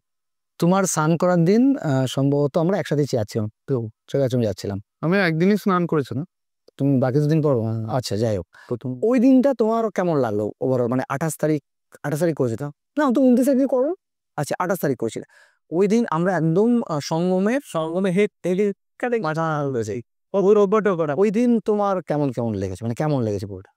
না আমি তো তোমরা গিয়েছিল, হ্যাঁ আমি যেতে পারলাম না, দিয়ে এই সাইডে করে কাছেই সে তো মানে হ্যাঁ সঙ্গমই, ওটা সঙ্গম, কিন্তু ওই মাঝখানে ওটা যায়নি। আমরা এই ঘাটের ধারেই যেটা হচ্ছিল, আমি ওখানে 9টা ডুব দিয়েছি। এবং বারবার বলছি, পুণ্যর ব্যাপারটা আমি কিন্তু পাপ পুণ্য বা মোক্ষ লাভের ব্যাপার বারবার বলছি, ভাবছি না। আমি গিয়েছি গঙ্গা মায়ের কাছে, যমুনা মায়ের কাছে স্নান, ওই ঠান্ডা যেমন ছিল ডুব দেওয়ার অত ঠান্ডায় যেমন দাঁড়িয়েছিলাম, কিন্তু ডুব দিয়ে উঠে আসার পরে আর তেমনি গঙ্গায় তো আমরা স্নান করি, কিন্তু জলটা অত্যাধিক ঠান্ডা, মানে ডুব দেওয়ার পর মনে হচ্ছে শ্বাস আটকে যাচ্ছে। তার মধ্যে আবার গা মুছতে নেই বলে, হ্যাঁ গা মুছতে না, আমরা কেউ গা মুছি নিয়ে লেগে গেছে ওইভাবে দিয়ে তুমি তোমার ডুবের বা তোমার তুমি তো মানে মধ্য পর্যন্ত গেছিলে। হ্যাঁ ভেতরে কি হয়েছে তো নৌকো করতে হবে, হ্যাঁ তো নৌকোতে বেশ ভালো টাকায় যাইছিল, 8,000 টাকা, হ্যাঁ চাপতে পারবেন না, 8,000 করে লাগবে।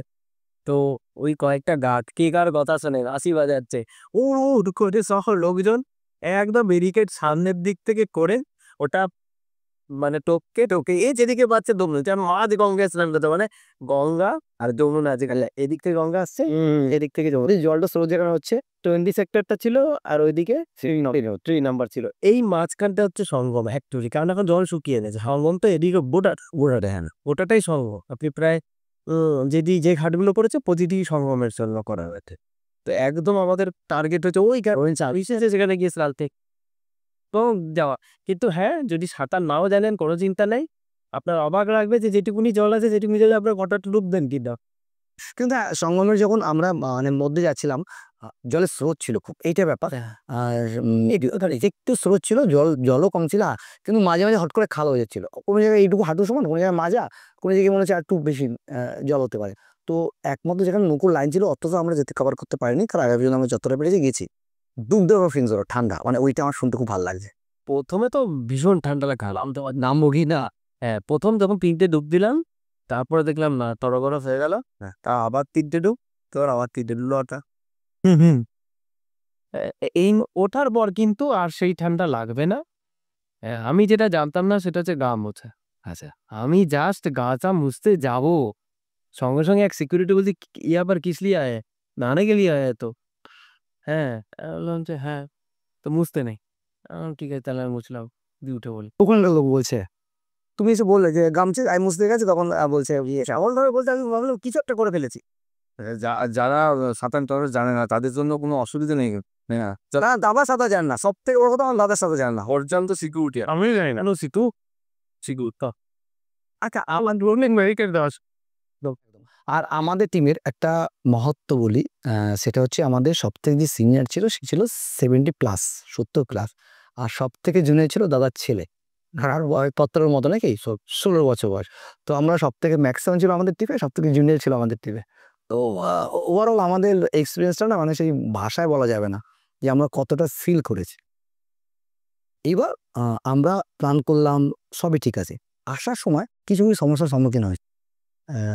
বেশ এই আসার ঘটনায় যাওয়ার আগে বলি যে মর্মান্তিক ঘটনাটা ঘটেছে সে নিয়ে অবশ্যই আমরা কেউ অত বড় অনুষ্ঠানে একটা প্রাণ যাওয়াটাও একটা মর্মান্তিক ঘটনা, বাট এই ভুলটা আমাদের সবারই, যারা আমরা ওখানে গেছি, হ্যাঁ তাই কি না, যে আমরা সবাই দাদা আগে মানুষকে বুঝতে হবে। একদম দাদা আগেই বলবো প্রথমে যে আমাদের ওখানেই ডুব দিতে হবে, নইলে আমাদের পুরো এই ব্যাপারটার জন্যই আদৌ মানুষের অ্যাক্সিডেন্টটা করা ঠিক নয়। হ্যাঁ, আমরা যখন আটকে গেলাম, আমি তুই আর সাধু তিনজন আটকে গেছিলাম কিভাবে? হ্যাঁ, তখন মানে ধাক্কাধাক্কি বেসিক্যালি আরে বলে ধাক্কাধাক্কিতে যেভাবে আটকে যাওয়া, এটা ফেরার সময় স্নান করেছি ফেরার সময়। ফেরার সময় তো অনেক বড় ব্যাপার। তো দরকার হয় যে আমাকে ওইখানেই স্নান করতে হবে। হ্যাঁ। আর বেসিক্যালি এটা হয়েছে যেটা আপনারা শুনলে অবাক হয়ে যাবেন। কে কোথায় শোবে এটা ঠিক নেই। একদম ঠিক। এরকম মার্কিং। তাই তো স্যার? সবাই শুয়ে পড়েছে। আর যখন ভোরবেলা যে ব্যারিকেডটা খুলেছে স্নানের জন্য, কেউ নিচের দিকে তাকিয়ে দৌড়োয়নি। একদম। তাই তো? বোম মারিয়ে দিয়েছে। ও ওইখানে বিষয়টা কি ওই তো ওই যেটা যা এই ঘটনাটা হওয়ার আগে তো কোনো 1 ওয়ে বা 2 ওয়ে ওরা একটু হয় না। এই ঘটনাটা হওয়ার পরে ওরা 1 or 2 আর ঘটনাগুলো দুদিকেই ঘটেছে। আপনার নিউজ হয়তো এখন দেখতে পাচ্ছেন। একটা হচ্ছে ৩ নম্বর সেক্টরে ঘটেছে, ২০ নম্বর সেক্টরে ঘটেছে। আমরা ২০ নম্বর সেক্টরে ছিলাম বলে আমরা এই দিকটা ভালো বলতে পারছি।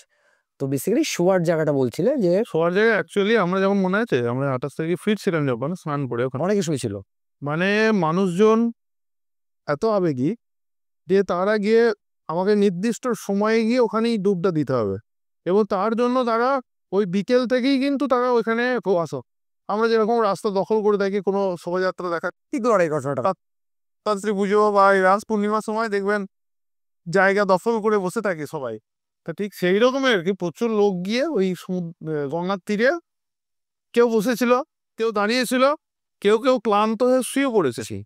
এবার শুয়ে পড়েছে পুলিশ, আমি পরে যেটা শুনলাম আর কি ওখানে একজন লোকাল ইয়ের কাছ থেকে, কনস্টেবলের কাছ থেকে, তা বলছে পুলিশ কিন্তু আগের দিন রাত্রি ৮টা থেকে সবাইকে তোলার ব্যবস্থা করেছিল। না, না, তুমি শুনেছো তো, আমি দেখেছি। সেটা হচ্ছে যখন আমরা স্নান করে ফিরছি, পাইকিংয়ে পৌঁছাবো, তা আপনারা রাতে যারা শুয়ে আছেন ছুটে যান এবং পুলিশ ওঠাচ্ছিল। এবং তখন যখন ব্যারিকেড খুলেছে এবং ওই স্নানের সময় হয়ে গেছে, তখন হয়েছে কি একটা একটা ওয়েভ এদিকে যাচ্ছিল, একটা ওয়েভ ঠিক তার গায়ে আসছিল, এবং ওইখানে একটা বিশাল বড় একটা ভূমিকম্প, যেটা হিউম্যান বাস্ট আর কি, এমন হলো যে হয়তো কেউ পড়ে গিয়ে একটা দৌড়োদৌড়ির সিচুয়েশন, এবং পাশে ছিল একটা বড় ব্যারিকেড যেটা কিন্তু পুলিশ কর্মীরা অনেকে ভিডিওতে দেখতে পারেন গিয়ে সেটা ঠেলে ধরেছিলেন। ওইখানে আর কি জনগণ করলো কেউ ব্যারিকেডটা ভেঙে দিল, এবং যারা শুয়েছিল তাদের প্রতি চলে গেল। একদম। আর শুধু তাই না, গঙ্গম ছাড়া না, সঙ্গে বাইরে যে গঙ্গার ঘাটগুলো আছে প্রত্যেকটা জায়গায় হয়েছে ওই রাতে হয়েছে। কারণ আমরা পঞ্চে যেমন স্নান করতে গেলাম, জুতো আর জামা কাপড় কত পড়েছিল প্রচুর, মানে ছোটাছুটি লাগিয়ে দিয়েছিল। তো এগুলো না পড়াই ভালো। তো সুন্দর একটা গিয়েছিলাম 29 তারিখে, কিন্তু তার থেকেও বেশি লোক ছিল, অনেক অনেক বেশি। ওই আরো স্মুথলি গেছিলাম একদম। গিয়েছিলাম, যেহেতু ওটা রাস্তাটা ডাইভার্ট করে দেওয়া হয়েছে, 1 ওয়ে করে দেওয়া হয়েছিল, একদিক থেকে খালি যাচ্ছে আর দিতে আস এবং সিস্টেমে তো কিছু ত্রুটি বা এই সমস্যাগুলো না তৈরি হলে তো হবে না। আমার তার সমাধানটা আছে না এতদিন মধ্যে, যে কি কারণে হলো তার পোস্টমর্টম হবে, তারপরেই তো বিষয়টা আসবে। আচ্ছা, এর মধ্যে একটা কথা বলি, সবার আলাদা আলাদা অভিমত থাকতে পারে, বাট একটা কিছু রিল দেখছিলাম আমরা যেখানে তোমার ওই জেসিবি দিয়ে সব মাটি কাচেছিল। অনেকে বলছে মৃতদেহ কাচাচ্ছেন, অ্যাকচুয়ালি ওগুলো মৃতদেহ না, ওগুলো কিন্তু জামা কাপড় এবং জুতো যেগুলো গঙ্গার ঘাটে পড়েছিল, আমরা নিজেরা দেখেছি ওগুলো আর কি। ভাই বলছি পরিষ্কার ব্যাপারটা দেখেছি, স্নান করে যখনই ফুল দিচ্ছে ওই ফুল টুল কিন্তু সবই ফুল, তারপর মালা, ধূপকাঠি সবই আর কি। সমস্ত কিছু। এটা দেখে আমি অবাক হচ্ছিলাম যে এত লাখ লাখ লোক যত নারকেল বাঁচি ইটি ছুটছে, সঙ্গে সঙ্গে ওগুলো দিকে চলে নিচ্ছে। পরিষ্কার কাকে বলে ওটা ব্যাপার। নোংরা কিন্তু আমি দেখ রাস্তায় হলো জেসিবি দিয়ে সাথে সাথে সমান করছে। তো ওই জামা কাপড় জুতো যেগুলো পড়েছিল ওগুলো কিন্তু সব জেসিবি। তবে এগুলো না করাই অনভিপ্রেত, এগুলো কেউ করবেন না। আমরা বাঙালি অনেক জায়গায় ধূমপান করি, ওপেন করি, কিন্তু আমি অনেক জায়গায় দেখেছি মানুষজন তাও অসচেতনভাবে আর কি করছেন, ধূমপান করছেন, চা খেয়ে ভাঁড় যেখানে সেখানে ফেলছেন। সব জায়গায় কিন্তু ডাস্টবিন দেওয়া আছে, রিইউজেবল ওই ডিসপোজাল যে প্যাকেটগুলো আছে সেগুলো দিয়ে কিন্তু ডাস্টবিন তৈরি করা আছে, আপনারা সেইগুলো ব্যবহার করুন। জায়গায় গিয়েছি আমরা, এটা পূর্ণ জায়গায় গিয়ে সেই জায়গাটাকে নোংরা করে এলাম, মেলার ভেতর নিয়ে কোনো কথা হবে না, একদম 100% ওনারা চেষ্টা করেছেন এবং ভালো। সব কিছু মেনটেন। আমরা শুধু ট্রাফিকটা নিয়ে আমার একটু ছিল, ট্রাফিকটা নিয়ে যেটা আমার লাগে। অনেকেই ট্রাফিক নিয়ে অবজেকশন জানান, যারা আছে প্রচুর পরিমাণে ধুলো উঠছিল বলে গাড়িগুলো কিভাবে জল দিয়ে ওটাকে সমান করছে। সমান করে যাতে ধুলোটা কম, মানে আপনার যাতে কষ্ট না হয় তার মেলায় ধ্যান রাখার জন্য প্রচুর লোক। আর একটা জিনিস যেটা যে আমাদের এখানে যেগুলো হয়, একটা গাড়ি যাচ্ছে, বাসে মানুষজন আছে, ধুলো উড়িয়ে বা আদা ছিটিয়ে উড়ে গেল, কিন্তু ওখানে গাড়িগুলো কত মানে মানুষজন থেকে গাক্কা আসছি ওরা সব কম ওরে সেই ডিসিপ্লিনটা দিচ্ছি। আরেকটা অভিজ্ঞতার কথা বলি, এটা একটা লোকাল অভিজ্ঞতা। বিষয়টা হচ্ছে আমরা যখন গাড়িটা রাখলাম জুসি সাইডে একটা গ্রামের ভিতর দিয়ে গিয়ে, ওই যেটা কি কি পার্কিংটা বললাম, নাগেশ্বর মন্দির পার্কিং, যেটা ওইখানে যাওয়ার আগে একটা আমি দেখলাম, আমি একটু মাথা খাটিয়ে দেখলাম যে আমি পার্কিংয়ে যদি গাড়ি রাখি, এবার বেরোনোর সময় তো পার্কিং ভর্তি থাকবে, তোমরা যেটা প্রথমের দিকে রেখে আমি করেছিলাম ওই গ্রামে ঢোকার আগে ওইখানে একটা বাড়িতে জিজ্ঞাসা করলাম বলতে স্যার ছিলেন, স্যারকে জিজ্ঞাসা করলেন যে এরকম সবকিছু জিজ্ঞাসা করছে, এখান থেকে কত দূর, আমরা এখানটায় থাকবো কতটা দূর। তার মানুষজন এতটাই ভালো, প্রথমে তারা অফার করলেন আর কাজ করো না, আপনাদের গাড়িটা নিয়ে এসে আমাদের এই উঠোনে রেখে দিন, কেউ এখানে কোনো ডিস্টার্ব করে কেউ নেই। তারপরেই যেটা বললেন যে আমাদের একটা কাজ করুন, আমাদের বাড়িতে একটা এক্সট্রা ঘর আছে, সেখানে সমস্ত রকম বেডিংপত্র সব কিছু রাখা আছে, তার সঙ্গে অ্যাটাচ বাথরুম আছে, আপনারা এখানে থেকে যান। এবার খুব লজ্জাজনক ব্যাপারটা, আমি যেটা বলতে চাইছি, তো আমরা বললাম তাহলে কীরকম রেন্ট হতে পারে। তো এখন আমার গায়ে কাঁটা দিচ্ছে তাদের ওই কথাটা শুনে, আপনারা কি বলছেন, বেঙ্গল থেকে এত দূর থেকে এসেছেন এখানে পুণ্য অর্জন করতে, আর আমরা তো এখানে ধরুন প্রায় স্নান করি, তাহলে আমাদের পুণ্য অর্জনটা কিভাবে হবে? আমরা আপনাদেরকে সেবা দিয়ে সেই পুণ্যটা কামতে যা, তাই তখন গায়ে কাঁটা কাটা দিচ্ছে। ওই কথাটা কিন্তু আমার যতবার মনে পড়ছে ততবারই ভাবছি তাহলে মানুষের আবেগ কোথায়, মানে ওই মানুষগুলো ওখানকার যে লোকাল মানুষ আছে তাদের আবেগটা ভাবো, একদম এত ভালো মানুষ। ইনফ্যাক্ট আমি যখন ফিরছিলাম, আমরা তো সব এদিক ওদিক হারিয়ে গিয়েছিলাম, মানে কেননা ওই যে রাস্তাগুলো দিয়ে গুগল দেখাচ্ছিল সেগুলো সেদিন কিন্তু সব ব্লক করা ছিল। হ্যাঁ। দাঁড়াও, তোমার কথা বলার আগে আমি এটা ভুলে যাবো বলে একটা কথা বলে দিই। ওখানে কিন্তু নেটওয়ার্কে একটু ইস্যু আছে, ইন্টারনেটের ইস্যু আছে। ওই দিনকে ওই নেটওয়ার্ক শেয়ার হয়ে যায় হিউজ পরিমাণ, যদি মোবাইল 30 তারিখে হওয়ার মানে 29 তারিখে সব থেকে হিউজ পরিমাণ গ্যাদারিংটা ওখানে হয়েছে। যার জন্য অত মানুষের তো এই নয় যে তা নয়, তার জন্য কিন্তু প্রতিটি জায়গাতেই দেখেছি প্রতিটি নেটওয়ার্ক কোম্পানি কিন্তু একটা করে অস্থায়ী অনেক করে টাওয়ার আছে। তো ক্রাউড হয়েছে যেখানে একটু সমস্যা হয়েছে, বাট তবুও আশা করছি বাকি স্থানগুলো তো হবে না। দাদা তুমি বলছিলে কিছু। হ্যাঁ, এবার ওই ফেরার সময় ও তো আমাকে ওর লোকেশনটা শেয়ার করলো প্রথমে, তা আমরা যেদিক দিয়ে যাওয়ার কথা, যেদিক দিয়ে দেখাচ্ছে সেদিকে যাচ্ছি, দেখছি হয় কারোর বাড়ির উঠান, নাহলে কোনো দেওয়াল এরকম আছে। আমি ওখানকার লোকাল মানুষদের জিজ্ঞাসা করছি, তারা কিন্তু যথার্থভাবে চেষ্টা করেছেন আমি যাতে ওখানে পৌঁছতে পারি। শেষে উনি ফোন করে আমাকে বলছেন যে আপনারা কোথায় আছেন বলুন, আমার মনে হচ্ছে আপনারা আসতে পারছেন না, আমরা বাইক নিয়ে যাচ্ছি, আমাদেরকে নিয়ে আসছি। তা এই মানুষটা এইরকমভাবে একজন যে কথা বলে, মানে আসল মনুষ্যত্বের পরিচয় এগুলো, যে আমরা এত দূর থেকে গিয়েছি, তারা আমাকে হেল্প করার জন্য এতটাই উদগ্রীব। এবং আমরা যখন 5 ঘন্টা হেঁটে এদিক ওদিক হেঁটে ওই বয়স্ক মানুষগুলোকে নিয়ে গেলাম, তখন প্রথমেই যেটা বললেন যে আপনারা এখন মুখটা ধুয়ে নিন, মুখ হাত ধুয়ে নিন, ধুলোতে ভর্তি হয়ে আছে, বাড়িতে মিসেসকে বলছি আপনাদের জন্য গরম চা করতে, তারপরে আপনারা ফ্রেশ হয়ে তারপরে এখান থেকে রওনা দিন। তা ওই কথাগুলো আমি ওই তাদের সঙ্গে ছবি তুলেছি শেষে, তো কি বলবো আর কি, মানে বিশাল পাওয়ার। আচ্ছা, যেহেতু দাদার এক্সপিরিয়েন্স শেয়ার করলো ওখানকার মানুষ নিয়ে, আমি ওখানকার মানুষের আমাদের একটু অভিজ্ঞতা বলি। আমরা যেদিন যাচ্ছি মানে 26 তারিখ 27 তারিখ সকালে যেদিন যাচ্ছি, মানে অলরেডি গাড়ি রেখে ওখান থেকে আমরা টোটো নিই, টোটো না অটো নিই। এবং অটোটা মানে আমাদের যে মঠ ছিল সেই মঠ থেকে আমরা এখানে গাড়ি রেখেছি, তার ডিস্টেন্স হচ্ছে 3.5 কিলোমিটার। এই 3.5 কিলোমিটার ডিস্টেন্সে আমাদের যে অটোটা চাপি আমরা, সেটা মাথা পিছু 30 টাকা নেয়, বেশি না। ভদ্রলোকের নাম যাদব, কি যাদব ছিল আমার মনে পড়ছে না, দীপক যাদব। দীপক যাদব। উনি পুলিশ ব্যারিকেড দিয়ে আটকাচ্ছে, ওখানকার পার্কিংয়ে যে লোক তারা টাকা নিতে চাইছে, উনি সেই টাকা দিয়ে আমাদের চেষ্টা করছে ম্যাক্স টু ম্যাক্স যতটা আমাদের কম আটতে হয়, একদম সেক্টরের গায়ে যে ব্যারিকেড আছে সেই একটু পৌঁছে যাওয়া। 1 কিলোমিটার না, সম্ভবত 1.2 অথবা 80 মিটার, এরকম কি 80 মিটার, সরি, এরকম কিছু নামিয়ে দেয়। এবং আমাদের নামিয়ে দেয় এবং উনি আমাদের আমরা নাম্বার নিই যে আমরা যেদিন যাবো আপনার কাছে ডাকলে পাই, মানে এইরকম ওদের। এবং সেই নাম্বার নিই, আমরা যাওয়ার দিন আমাকে ফোন করি, উনি কথা এত নয়, ওখানে বলে যে প্রথম উনি ক্ষমা চেয়েছেন, জ্যামে আটকে আছে, আপনার একটু অন্য কোথাও ব্যবস্থা করুন, মানে অন্য গাড়িতে ব্যবস্থা করুন। মানে ক্ষমা প্রার্থী, মানে এত পোলাইটলি মানুষের ব্যবহার, সেটাই তো বলছি। এত পোলাইটলি মানুষের ব্যবহার, এত ওখানকার মানুষ হেল্পফুল। দেখুন এই কথাগুলো বা আজকের আড্ডাটা আমাদের মূল উদ্দেশ্য হচ্ছে যে আপনাদের যদি অপশন থাকে কম্বোজার, অবশ্যই গিয়ে একবার ঘুরে আসুন। একদম।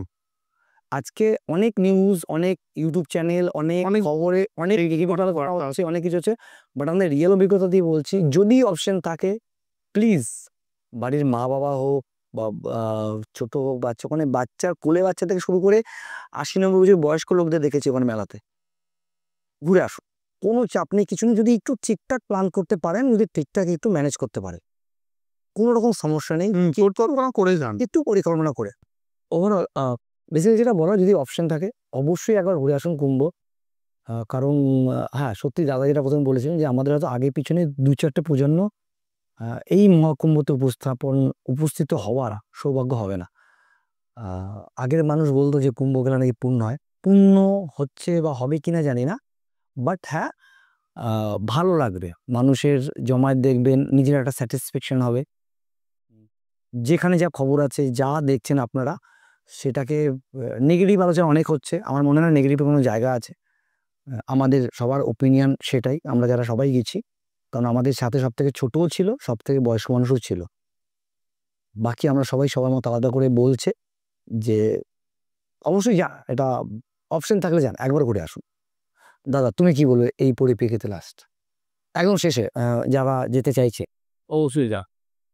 আর এই যে অনুভূতি, এই অনুভূতিটা না গেলে বোঝা নয়। না বোঝা একদম। একমাত্র গেলেই আপনি এই অনুভূতিটা এটা এনজয় করতে পারেন। একটা পোস্ট দেখছিলাম যেখানে বলছে যারা তীর্থ করতে যাচ্ছে তাদের কোনো অবজেকশন নেই, যারা পর্যটক হিসেবে যাচ্ছে তাদের অবজেকশন, মানে আমার রাস্তায় লেট হচ্ছে, আমি খাবার পাইনি, আমি ঘুমাতে পারিনি, আমি এই করতে পারিনি, নেগেটিভিটিটা তাদের তো তাদের মধ্যে যারা পর্যটক, যারা ঘুরতে যাচ্ছে, দেখতে যাচ্ছে, আপনি যদি তীর্থ করতে যান, মানুষের থাকে তীর্থ, তবে আপনার কোনো অবজেকশন থাকার কথা নয়। আর তা বলে আমাদের অবজেকশন নিয়ে আমরা তীর্থ করছি এমন কিছু কথা আমরা বলছি না।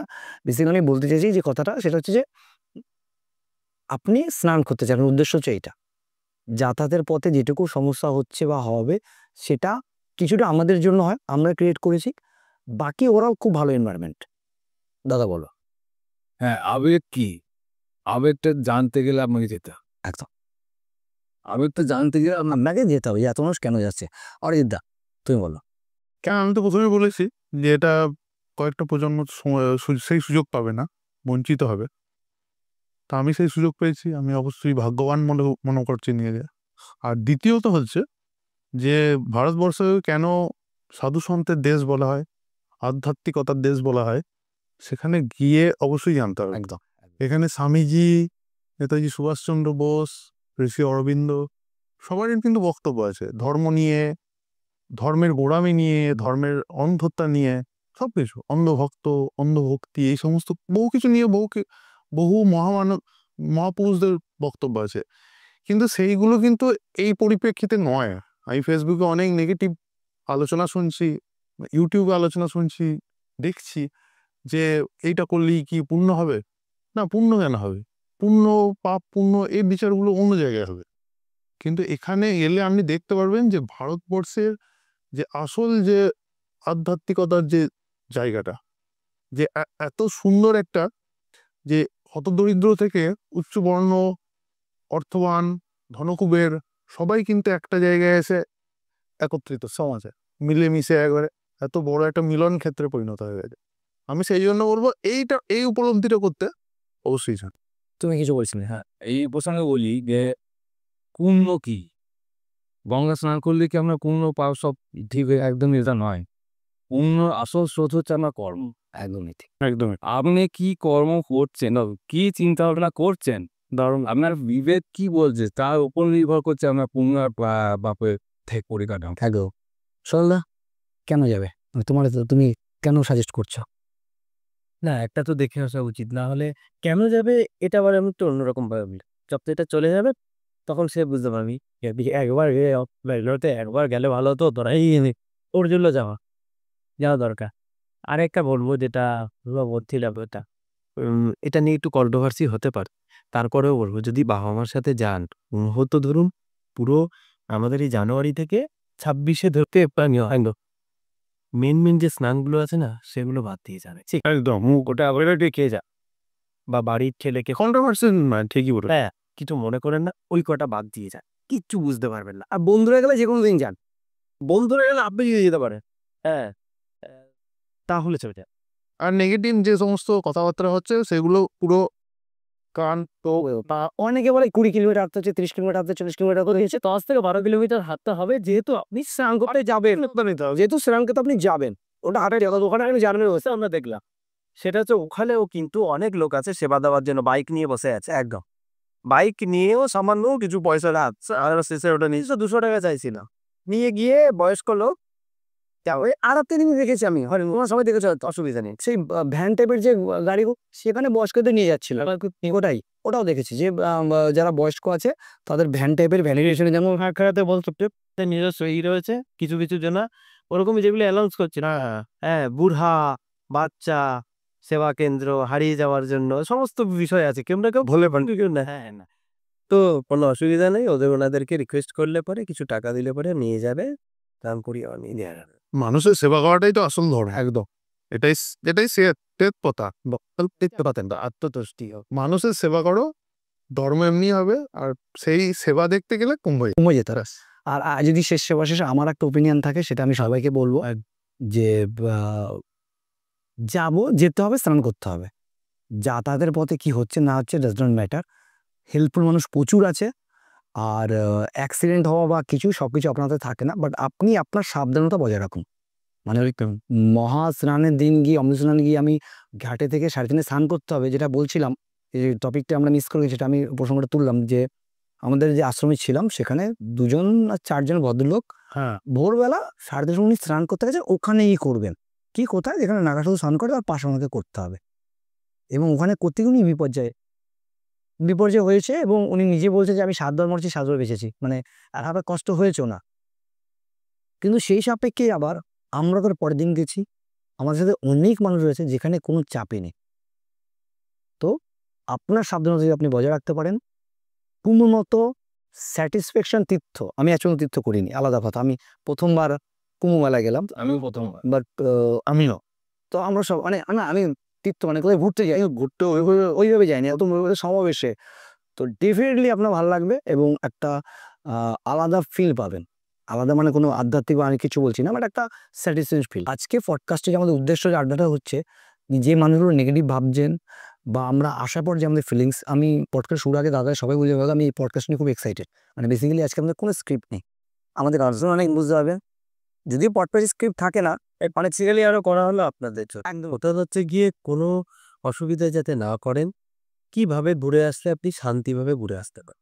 একদমই তাই। এবং সবার কথা, আমরা কিন্তু সবাই ক্লান্ত, প্রত্যেকে। দাদার শরীরটা একটু খারাপ আছে, ফিরেছি আমরা। দাদা অলরেডি ওনার 7 দিনের কাজ পেন্ডিং ছিল, সেটা ফেলে, দাদার একজন মারা গেছেন সেখান থেকে ফেলে এসেছেন। মানে আমরা সবাই এক্সাইটেড এই পডকাস্টের জন্য, যে একদিন আমরা যে আলোচনা করব, যদি দুটো মানুষও আমাদের আলোচনা করে যায় এবং গিয়ে স্যাটিসফ্যাকশন ভাবে ভালোভাবে ঘুরে আসতে পারে, আমরা সফল হব। সেটা আমাদের এই আড্ডাটা বা আমাদের এই পডকাস্টটা সফল হবে। তো প্লিজ রিকোয়েস্ট, যদি অপশন থাকে হাতে, অবশ্যই একবার কুম্ভ ঘুরে আসুন। ভিডিওটা পারলে যারা যাবে মনে করছে, আপনার চেনা জানা লোককে একটুখানি শেয়ার করতে, একদম কারণ এটা শেয়ার করলে পরে তারা জানতে পারে। একদম। তো সবাই থ্যাংক ইউ, ভালো থাকবেন।